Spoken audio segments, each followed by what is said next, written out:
Because the reason most people vaccinate, unfortunately, is because they can't go to public school unless the government intrudes into our relationship.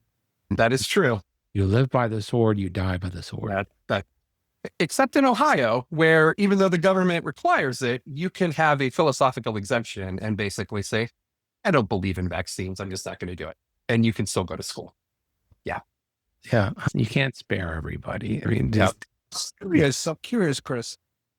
So you said you have 7 children's hospital systems around. Yep. Why did you pick the one you picked? because it's in his neighborhood. Oh, it's in the neighborhood. We said, He's Cincinnati Children's, and he's in Cincinnati. Yeah, thank you. I can tell you. So, George, I grew up in Cleveland. I went to undergrad and medical school at University of Cincinnati. I did move away briefly, short distance. I did my residency at Riley Children's Hospital in Indianapolis. But really, Cincinnati, I had connections there. I knew. Funny, I think one of the reasons I'm so passionate about, there's many reasons I'm passionate about it, but about community preceptors taking learners is, when I was a 4th-year medical student, I did a month in my practice that I now have been a part of for 26 years.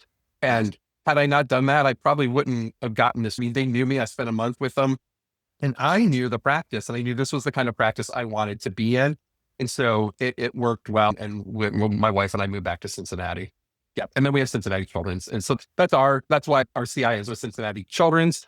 But yeah, the Ohio Hospital Children's Association and the Ohio AP work very closely together. We're usually advocating for many of the same issues. There's some issues that really just affect the hospitals, and the AAP doesn't weigh in a whole lot, but we often work together.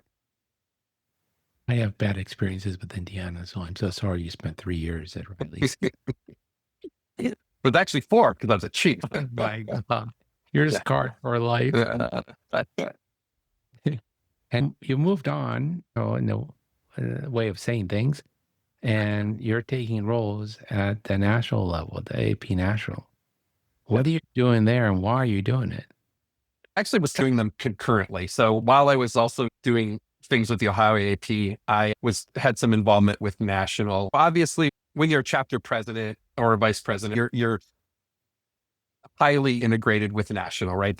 In fact, when I was vice president, we actually would they used to have a call once a month with all the chapter presidents, all the executive directors, the board, chapter president, or the national president. During COVID, that ended up being week. It was almost like therapy. And now I think it's maybe every 2 weeks or once a month. Now that I'm not president, I don't attend that anymore. But so you have you do a lot of work with, on that level. For about 8 years was on the executive committee for the Council on Community Pediatrics. I had actually 2 mentors. One was a senior partner of mine who's since retired.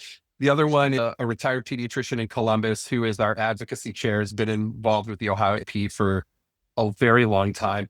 He was on the executive committee of the Council on Community Peds, and there was a spot that opened up. He was the education chair. They were looking for an assistant education chair.